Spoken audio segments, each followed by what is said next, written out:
आपकी चरणों में राधे राधे। मैं अभी कुछ ही दिनों से सवाल जवाब सुनने शुरू करे मैंने। अच्छा। कभी से मन कर रहा था कि वृंदावन आपसे जाके मिलना है। बड़ी कृपा हुई भगवान की, फटाफट आपसे मिलने आ गया। मेरे मन में कुछ 3-4 बहुत सवाल थे जो है बहुत जरूरी सवाल है, जिसका संशय मेरे मन में था, तो जो मुझे लगा कि आपके सवाल जवाब देकर मुझे जरूर उसका जवाब मिलेगा। ठीक है जी, मैं बताता हूँ। मैं गाजियाबाद से आया हूँ। मेरे मन में पहला सवाल तो ये है, जैसे मैं एक धार्मिक आदमी हूँ, भगवान को मानता हूँ, पूजा पाठ नहीं करता, मंदिर नहीं जाता, ठीक है, ध्यान करता हूँ, तो ये सब काम करता हूँ। बाकी भगवान के बनाए हुए जितने नियम है प्रेम से रहता हूँ। मेरा काम है अपने जितने करने वाले सब हो गए, सबके साथ प्रेम पूर्वक व्यवहार करना, अहंकार इसमें भी अच्छी तरह से काबू है, कोई मतलब इस तरह की चीज़ें नहीं है। लेकिन जब कुछ सुनते सुनते समझ में आया कि इससे काम नहीं होगा, अच्छे कर्म करोगे तो अच्छा जन्म मिलेगा, भगवान कोई गुरु बनाना भी जरूरी है। तो मैंने कुछ साल पहले राधा स्वामी सत्संग विहार से नाम लिया, उन्होंने हमें 5 नाम दिए, मैं उसके जाप करता रहा। लेकिन फिर कुछ लगा कुछ जाप से मेरी संतुष्टि नहीं हुई, तो मैंने कहा जाप अगर करना ही है तो अपने राम कृष्ण शिव यही बहुत है, इनका ही जाप कर लिया जाए। तो वहाँ भी काम मेरा नहीं बना। फिर सोचा, फिर अब आपके प्रश्न उत्तर सुने तो मैंने कहा यहाँ से पता लगा मुझे करना क्या चाहिए। जो मैं ध्यान करता हूँ तो मैं सांसों पे ध्यान देता हूँ, जैसे आप आकार का ध्यान करते हैं, किसी आकार का ध्यान नहीं करता, किसी मूर्ति का ध्यान नहीं करता, सिर्फ श्वास पे ध्यान देता हूँ। 1 घंटा बड़े आराम से रोज बैठता हूँ, पूरी शांति मिलती है मुझे उससे वैसे। लेकिन मैं आगे जाना चाहता हूँ अभी। देखिए आप ठीक हैं, ध्यान कर रहे हैं, अच्छी बात है, पर ध्यान के लिए ईश्वर निराकार है। शास्त्र कहते हैं ईश्वर निराकार है। जी जी। पर उसका एक आकार भी है। जी। कई बार कहते हैं पानी निराकार होता है, पर पानी जब बर्फ बन जाता है तो वही निराकार पानी एक आकार में आ जाता है। उसी प्रकार ईश्वर तो ब्रह्म है, निराकार है, पर वही अपने भक्तों के लिए कभी राम, कभी कृष्ण, कभी नरसिंह बनके एक साकार रूप में प्रकट हुए। तो शांति तब मिलेगी जब आप साकार का चिंतन करेंगे। निराकार का ठीक है, निराकार तक हम पहुंचेंगे। छत का कोई आकार नहीं है। एक एग्जांपल दे रहा हूं। तो साकार में किसी का भी कर ले। साकार में कोई भगवान, सारे भगवान चल, जैसे आपने आज ही बताया। आज ही हम बताए कि एक मूल तत्व है श्रीमन नारायण। आप नारायण का ध्यान करें तो राम का भी हो गया, कृष्ण का भी हो गया, शिव का भी हो गया, सवाल है।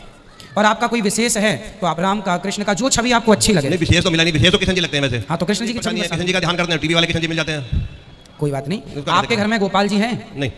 आप सबसे पहले भगवान श्री कृष्ण की एक तस्वीर या बिहारी जी, बिहारी जी की एक तस्वीर अपनी आंखों के सामने रखो, और जब ध्यान करने बैठो तो पहले उन्हें देख लो, है ना। जैसे जगन्नाथ जी हैं या बिहारी जी हैं, जो आपको अच्छे लगे, वो ध्यान करते समय पहले उनको देख लो, फिर आंख बंद करो तो वही दिखेंगे। तस्वीर जो भी मतलब बाजार से मिल जाए, जो बिहारी जी की जो अच्छी लगे, वो वाली तस्वीर मिले। और भगवान की केवल इसी में नहीं, फिर आपको गहराई में जाना है। तो हमने कथा में ये भी, हमें कल्पना करनी चाहिए कि भगवान हमारे सामने प्रत्यक्ष खड़े हैं। सुंदर से उनकी आंखें हैं, उनकी आंखों की कल्पना करो, सुंदर से उनके घुंघराले से बाल हैं, और ऐसी कल्पना करो कि वो आपसे बात कर रहे हैं। और ऐसा कल्पना करो भाव से, फिर आप ऐसा पूरा महसूस करेंगे कि आपकी बात हो रही है और आप उन्हें प्रत्यक्ष देख पा रहे हैं। तो ध्यान की विधि हमने कथा में कई बार समझाई है। आप जब संपूर्ण कथाएं सुनेंगे तो इस कथा में भी हम आपको बताएंगे, तो पूरा सुनेंगे तो आपको पूरा पता चलेगा। तो मैंने कमी सुनी है, जब तक सवाल जवाब कथा तो आज पहली बार सुनी है। हाँ, अब कथा में हम ध्यान की विधि समझाते हैं, तो वो आप सुनेंगे, 1-2 कथा अटेंड करेंगे तो अपने आप हो जाएगा। दूसरा प्रश्न ये था, जैसे हमारे यहाँ मुसलमान भाई जाते हैं, उनका टारगेट होता है हज करना।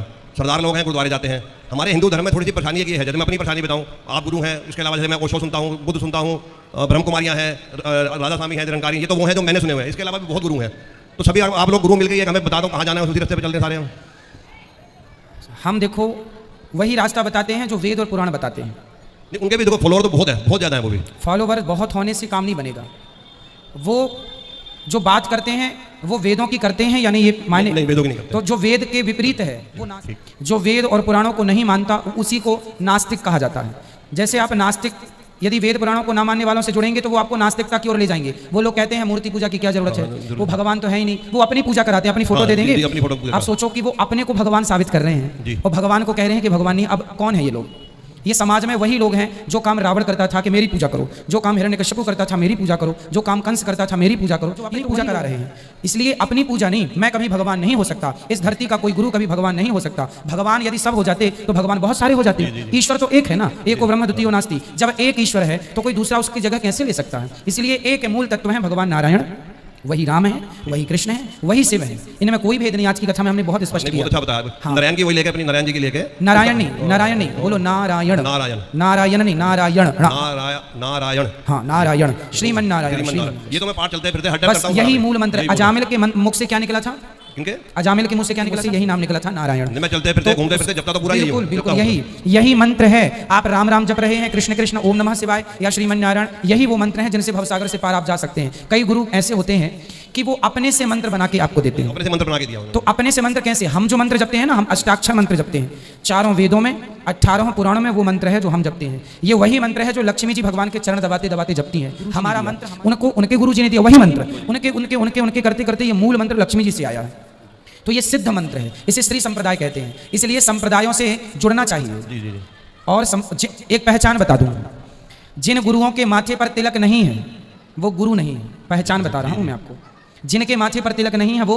अब बताइए, हमारे जितने भी मंदिर हैं, हर मंदिर में भगवान के माथे पर तिलक है कि नहीं? जब भगवान के माथे पर तिलक है तो भगवान का रास्ते पर तिलक क्यों नहीं? आप ही फॉलो नहीं करेंगे तो जनता क्या फॉलो करेगी? आप तो खुद रास्ते पर नहीं चल रहे हैं। इसलिए ध्यान से सुनिएगा, ये जो तिलक है, अब कोई स्त्री कहे कि जी मैं बहुत बड़ी पतिव्रता हूं पर मांग नहीं भरूंगी, तो बताइए आपका क्या विचार है? गलत है जी, मांग गलत है। भरना। जैसे स्त्री पतिव्रता है तो तुझे मांग भरने में भी ऐतराज क्या है? यदि तुम भगवान के हो तो फिर तिलक लगाने में ऐतराज क्या है? तो जो तिलक नहीं लगा रहे हैं ये सब वही है जो बिना संप्रदाय के मनमुखी रास्ता से लोगों को ले जाना चाहते हैं। ना खुद पार होंगे ना औरों को भी वो पार लगने देंगे। वही लगा जी, इतने साल करते करते हो गए, मगर ना तो इधर के रहे ना उधर के रहे। सवाल आज की कथा सुन के उत्पन्न हुआ जी, वो आप कहोगे क्या कह रहा है? नहीं नहीं बिल्कुल। जैसे आप हर जगह हर धर्म में, आपके यहाँ भी जैसे आज आपने बताया कि शराब पीना गलत है, शराब पीने से दिमाग सही नहीं रहता, ये हो या कुछ ना कुछ खराबी होती है, कुछ भी आदमी कर सकता है। अब मैं अपनी बात करूँ, मैं शराब पीता हूँ लेकिन मैं साल में 12 बार भी नहीं पीता। ठीक है। हाँ, तो मैं ये समझ के पीता हूँ, मुझे भी लगता है धर्म के मुताबिक तो गलत है। 12 बार भी अगर पी तो पीना। दूसरी बात 2 पैक भी है तो ऐसा लगता है जैसे रोजाना कभी शिकंजी पी ली, चाय पी ली, नींबू पानी पी लिया, तो एज इट इज हुआ, तो हमने तो ऐसा कोई काम करा ही नहीं, फिर क्यों गलत? एक्चुअली शराब जो होती है ना, वो शास्त्रों में इसलिए गलत बताई गई है क्योंकि वो आज नहीं कल, कल नहीं परसों बुद्धि भ्रष्ट जरूर करेगी। 25 साल से नहीं हुई जी मेरी, तो अब तो उम्र भ्रष्ट होने की खत्म हो गई मेरी। अब नहीं तो अब आपकी बुद्धि अब ठीक हो रही है। नहीं, मैं तो 25 साल से पी रहा हूँ, पी नहीं रहा हूँ, इससे ज्यादा साल में 10-12 अब आपकी बुद्धि अब ठीक हो रही है। हाँ। शराब देखो कुल मिला के अच्छी नहीं अच्छी नहीं है, ये तो मैं इसलिए शराब नहीं पीना चाहिए। उसका कुल मिला के सारा निष्कर्ष निकालेंगे तो वो गलत चीज है। शराब नहीं आपको पीना चाहिए, आप समझदार हैं। जब नहीं ही पीते तो जरा से भी पी के क्यों कलंक लगा रहे हैं माथे पर? ठीक है जी, ठीक है, मत नमस्कार कीजिए। जी। बहुत अच्छा लगा जी, पूरा सवालों का पूरा जवाब मिल गया मेरे अपने। खुश रहिए, धन्यवाद। खुश रहिए। और किन का सवाल है?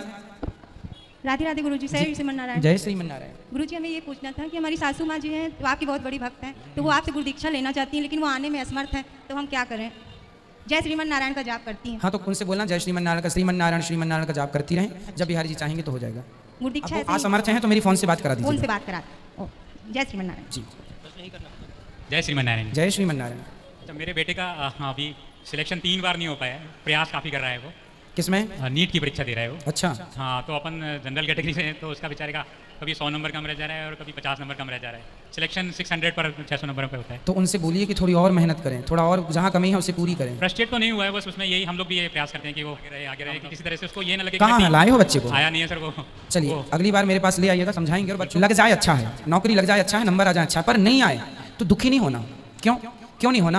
क्योंकि जीवन आगे बढ़ने के लिए हो सकता है आपकी नौकरी ना लगे तो आपको लगे भगवान ने तुम्हारे साथ बड़ा गलत कर दिया। नहीं किया, इसलिए कि आप नौकरी करते तो लाख रुपए महीना, चाह रहे हैं कि आप नौकरी नहीं, आप बिजनेसमैन बनो जहाँ की 10 लाख रुपए 20 लाख रुपए महीना भी कमा सकते हैं आप लोग।